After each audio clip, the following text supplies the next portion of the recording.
once again, the hero of the Kroven Empire walks past my window as if they've not saved our kingdom several times over.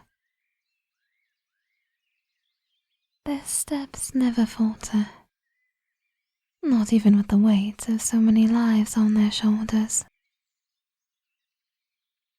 They wear their scars with pride and regret nothing, not even when they ache. And yet, despite everything we've offered them, they choose to keep their position here as a knight. They ask for nothing more than a room in the palace, training other knights and guarding myself, and they could have anything they ask for. No, they refused every offer we would have gladly gifted them. Instead, they have sworn to wait until I inherit my parents' position before taking up their position at the head of our army.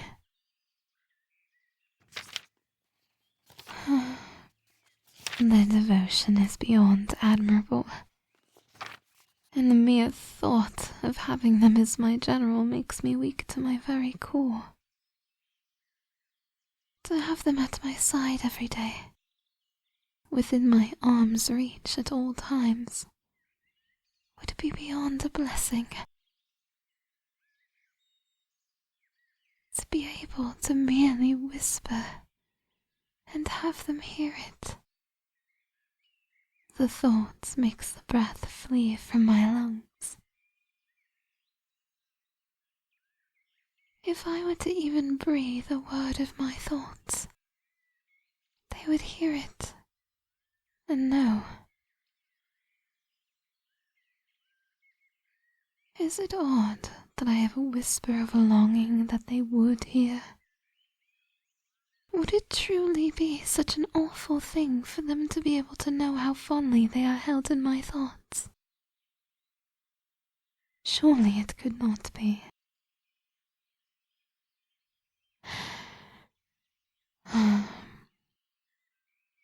But yes, indeed, I'm afraid it would.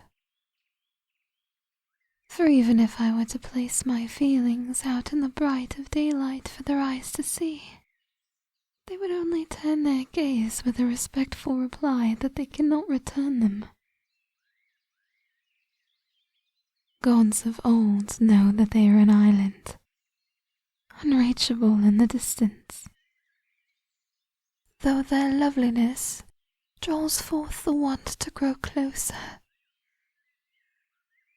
I cannot help but want to reach out and call for them, though perhaps it is because I have come to know them better than most. I know their hearts to be worth more than gold, and their minds more than any amount of gems the deepest of minds could offer. Their smile alone could break and build civilizations. And here it is, the sunlight of this kingdom. Alas, despite the flowers and poetry rained upon them, my beloved knight takes no one as their heart's own. They are not cold, but every offer of courtship is politely turned away. Every personality has been rejected evenly. Not a single one offered more of a chance than the others. They are all turned away with a gentle but firm hand, in a statement of how my knight's duty is to the Kroven Empire and those who rule it. Always kind, but so very distant.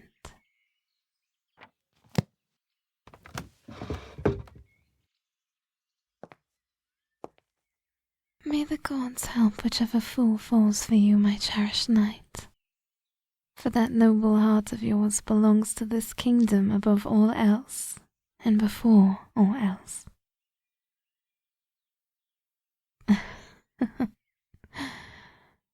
I'm speaking of myself, I suppose.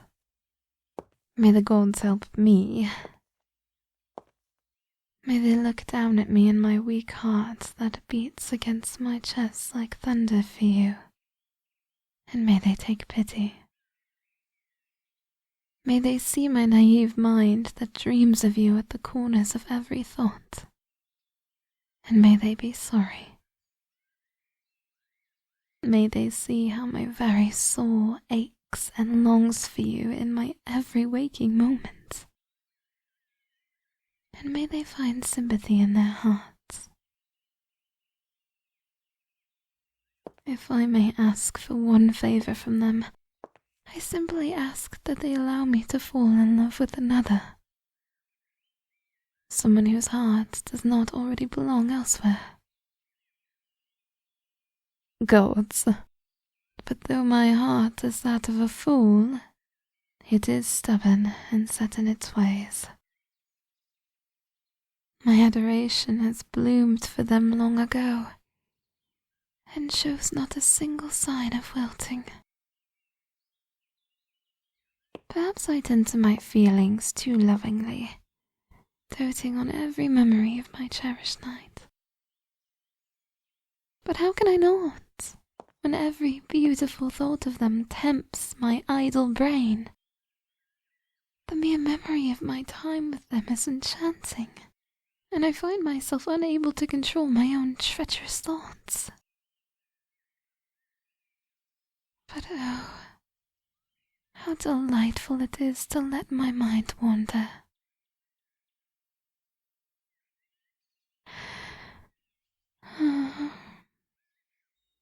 But who could I convince with such terribly false words? I'm content with the very way my heart beats, and with who it beats for. They deserve adoration and love many times over what the normal heart can bear. And if I must carry a torch for them, it only makes sense that I am one of many. I will, I believe, love them forevermore. And that thought does not hurt near as much as I feared it would. Goodness! My knight! How long have you stood in the doorway? How much did you hear?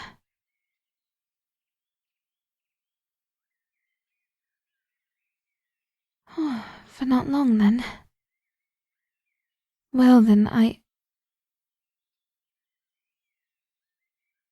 Oh, I see. You heard more than enough then.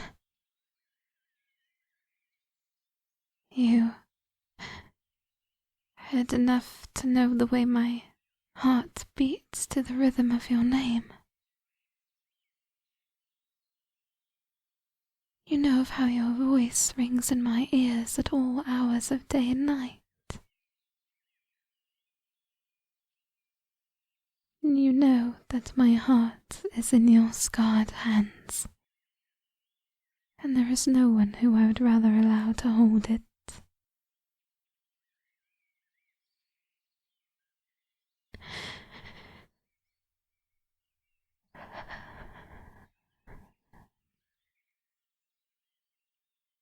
If I were to look in the mirror right now, I would see a reflection of a fool of tragedy. I could not contain my rosy thoughts within my mind. No, I simply could not hold them all, and I let them slip off my tongue like secrets from a drunkard's lips. Unfortunately, the taste of my own honeyed words is turning bitter now that I know you've heard all my secrets. So, as the flavor of rot settles in my mouth, I ask only this: to not speak of this incident ever again. and allow me this one kiss.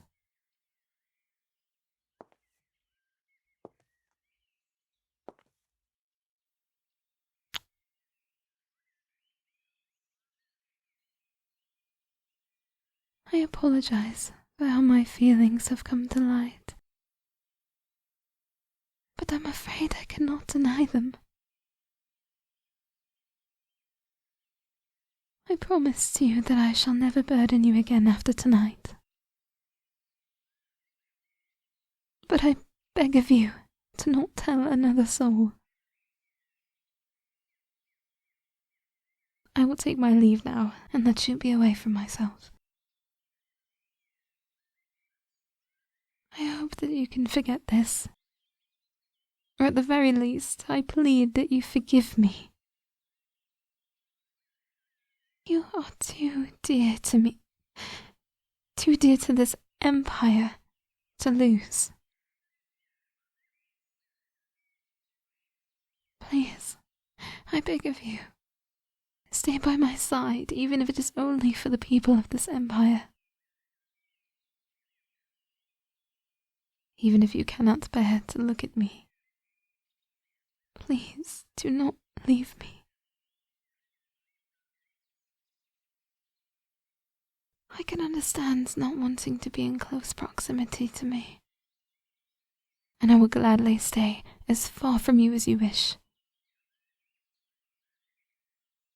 But I need you here to protect our people. You are their hero, and without you, everything would fall to ash.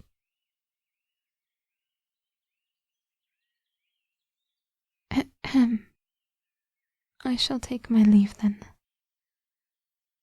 I hope you consider what I said.